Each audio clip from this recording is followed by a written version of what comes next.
Bonjour Jack Lavan. Très cher Saïd. Merci d'être avec nous sur Comores TV International pour une brève interview. Vous êtes artiste. Je l'étais en effet. Entrepreneur. Je le suis toujours. Militant.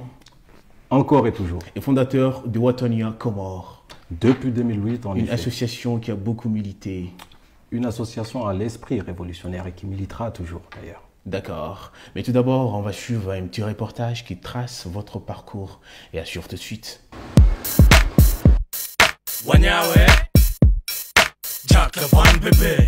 Jack Lavan, 38 ans, artiste franco-comorien, a commencé son parcours de militant dans le rap.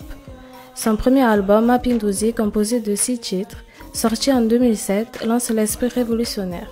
Je rappelle à toute la jeunesse comorienne que l'archipel des Comores est reconnu par l'ONU.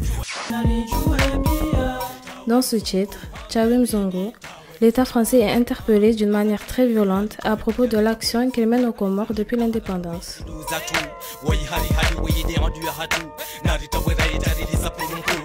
Cet album fut un succès à l'échelle des Comores.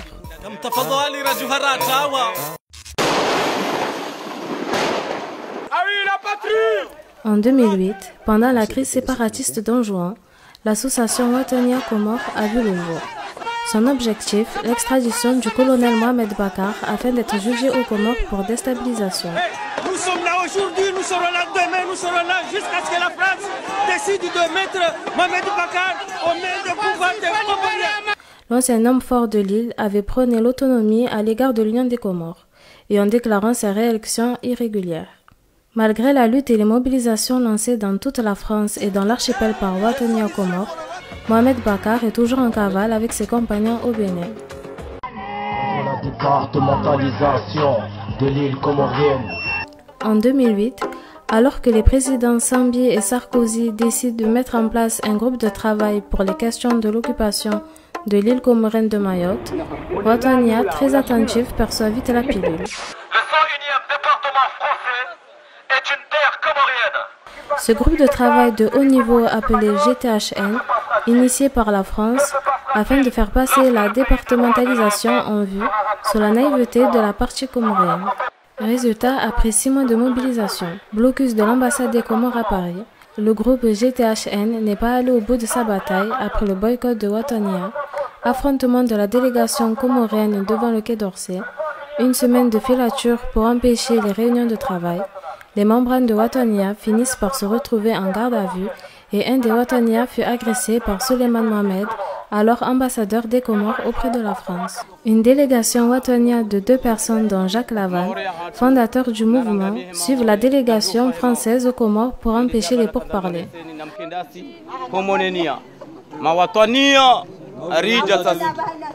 À l'aéroport, tous les matériaux de Watania seront confisqués par l'ancien receveur des douanes, Mohamed Daoud Kiki, actuel ministre de l'Intérieur et porte-parole du gouvernement d'Azali.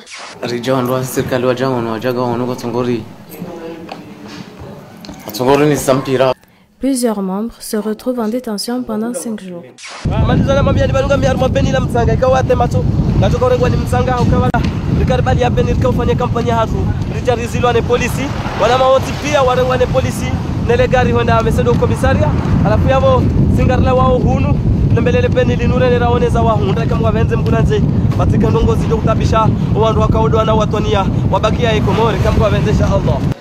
Grâce à la pression, le gouvernement comorien décide de stopper les discussions à la satisfaction de tous. En 2009, la France lance le processus de départementalisation et Watania rentre en action avec l'objectif d'éveiller les consciences et ainsi espérer stopper le processus. Il n'y a pas de négociation, Mayotte, c'est une île comorienne. Parmi les actions menées par Watania Comores, manifestations aux Comores, manifestations place Châtelet, les Halles Paris, manifestations place des Trocadéro Paris, grande marche place de la Nation.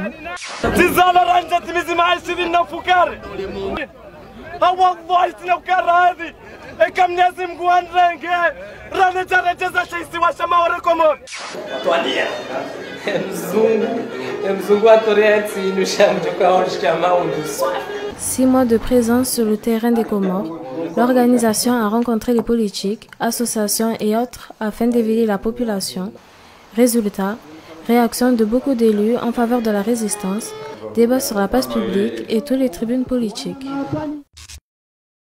Un Airbus de Yemena Airways s'est abîmé au large des Comores. La même année, une autre action plus importante, le crash de l'avion yéménien au large des Comores, qui a fait 152 morts et une survivante. Les actions menées, 21 jours de résistance et de blocus, 12 mois de blocage de la compagnie yéménienne, 6 mois de bataille aux Comores pour trouver une solution pérenne au problème du voyage à la Réunion pour négocier avec Air Austral, une position de force créée pour pouvoir négocier avec la compagnie, malgré les classes politiques successives. Résultat, une obtention de la 5e liberté pour Air Austral, permettant une ligne directe Paris-Moroni avec un tarif ethnique de 950 €. À le retour des membres de Watania à Paris, l'État a profité pour faire revenir Yéméniens. Le mouvement a poursuivi contre le retour de Yéméniens, blocage et boycottage des agences qui vendaient des billets yéméniens. Les intempéries survenues aux Comores en 2012, Watania Comores s'est mobilisé en créant un collectif pour venir en aide aux sinistrés des Comores. Un concert de solidarité a été organisé par les collectifs des artistes, parmi eux Chebli, Malesh, Nawal, Gamgam, Comores Team, Chroma, Sultan, Spike Miller et d'autres artistes. Résultat, 8 237 € récoltés, dont Watania a fait une donation au mouvement Gochao en toute transparence. En 2015 et 2016, le mouvement Watania a imposé des élus franco-comoriens dans les communes à forte communauté comorienne, notamment La Courneuve et à Seine-Saint-Denis. 2 maires adjoints, une conseillère municipale et une conseillère départementale à La Courneuve, zone test. Mais le Kossa pêche peu. Il amène du comoréen. Suite aux propos du président français Emmanuel Macron sur l'affaire Kossa, une grande manifestation a été organisée sur la place de Trocadéro à Paris. Un jour, vous aurez affaire à cette foule qui sera 1000 fois plus nombreuse. Et à Marseille, Vieux-Port. Après les multiples mobilisations et contestations, Macron a appelé le président des Comores, Azali, pour demander l'apaisement. Malgré l'absence des autorités politiques comoriennes, pendant les moments difficiles qu'affronte le peuple comorien, Watania Comores, fondée par Jacques Lavanne, garde l'esprit révolutionnaire et n'a pas cessé de défendre l'honneur, les intérêts et surtout l'intégrité territoriale des Comores. On vient de regarder un reportage qui résume votre parcours en tant que militant. Vous dites quoi par rapport à ça? C'est le parcours des Watania, ce n'est pas le parcours de Jacques Lavanne. Je ne suis qu'un maillon parmi peu de maillons, mais plusieurs maillons qui font qu'un esprit révolutionnaire existe aujourd'hui dans notre pays. Vous êtes toujours révolutionnaire? D'après les uns, non. D'après mon âme et ma conscience, je le serai même après ma mort. Dernièrement, vous avez contesté contre les propos d'Emmanuel Macron sur l'affaire Kossa à Paris. À l'heure où nous sommes en train d'échanger, très cher Saïd, il y a un Kossa, voire plusieurs Kossa, qui transportent à bord plus de 60 personnes par Kossa. Et c'est une situation qui dure chaque minute depuis 1995. Avec un résultat qui fait état de plus de 15 000 morts selon la France. Et plus de 30 000 morts selon nous. Et on ne parle pas des blessés. Alors très cher Saïd, aucune tragédie ne devrait être la cible d'une blague quelconque, et surtout pas une qui a fait autant de victimes. Il est donc logique, très cher Saïd, pour toute la communauté comorienne de s'en révolter. Jacques Lavanne, dites-nous, vous êtes révolutionnaire, vous avez contesté les propos d'Emmanuel Macron qui vous a insulté, il vous a traité de poisson et vous avez accepté justement son invitation. C'est normal, monsieur Jacques Lavanne? Monsieur Saïd, je n'oserais pas m'en prendre à vos intelligences. Surtout que c'est une question qui doit répondre au cerveau cassé des Facebookers, professionnels des insultes et du dénigrement. Monsieur Saïd, il y a une lueur de débilité dans votre question. C'est insultant, ces propos. Les Kossa, Pêche-peu, il amène du Comorien. Mais nous avons manifesté, monsieur Saïd, sur la place des Trocadéros à Paris, à Marseille. Mais après les manifestations, il se passe quoi? Tout le monde dort chez soi, tranquille, il n'y a rien à voir. Ce n'est pas ça. Nous qui appelons à manifester, nous avons un devoir de continuité. Mais quelle occasion rêvée! Même le président des États-Unis, Donald Trump, n'a pas repoussé l'invitation. Lord Jack Lavan, petit enfant d'un pays sublime mais petit, d'où je suis issu, je ne pouvais repousser cette invitation. Soyez intelligents. Demandez-moi plutôt comment j'ai fait pour en arriver là et pour quel but. Ça serait beaucoup plus intelligent, monsieur Saïd. Vous avez combattu sur plusieurs actions sur les Comores. Emmanuel Macron vous a traité même de poisson. Sur les 14 juillet, vous avez pris une photo, vous l'avez publiée sur les réseaux sociaux. On vous accuse d'avoir reçu un chèque. Est-ce que c'est vrai? Il vous a promis quoi exactement? Mais quelle débilité! Dites-nous, expliquez-nous. Pourquoi il vous a calmé réellement? J'aurais touché un chèque. Mais quelle débilité, monsieur Saïd. Cette même débilité qui stagne au sein de notre communauté. Vous élisez un président, il doit vous représenter. Je ne suis pas président, je le rappelle. Et lorsqu'il va en rendez-vous, il ne faudrait pas qu'il accepte le café. Il y a la lourdeur de la fonction, il y a les avantages de la fonction. Vous allez comprendre une chose parce que je vais être clair. Lorsqu'on fait appel à manifester sur le parvis des Trocadéros, vous avez 200 Comoriens sur le parvis, sur 80 000 franco-comoriens en Île-de-France.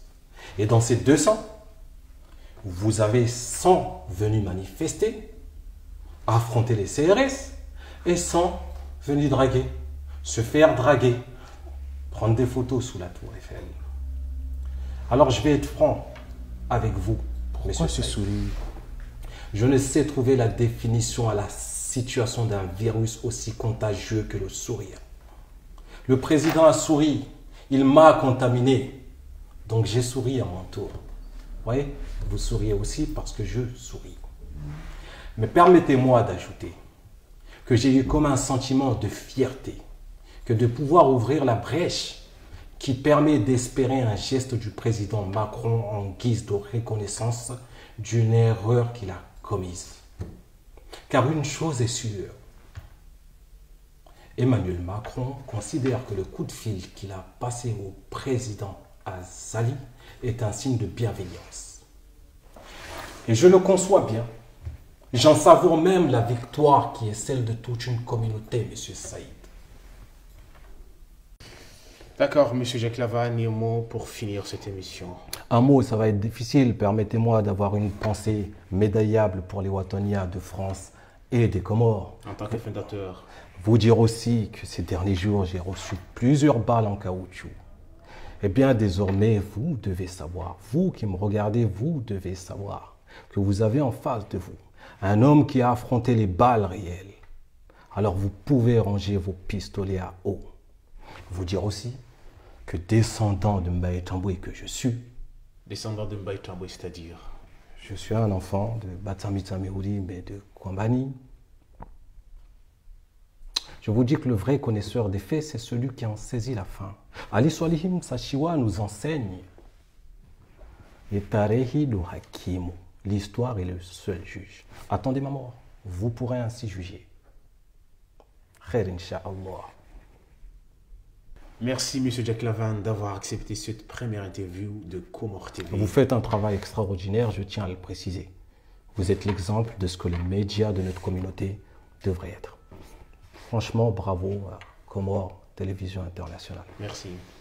C'est la fin de cette émission. Merci de nous avoir suivis. À la prochaine. Vous pouvez nous suivre sur les réseaux sociaux, Facebook et YouTube. En attendant, l'information continue.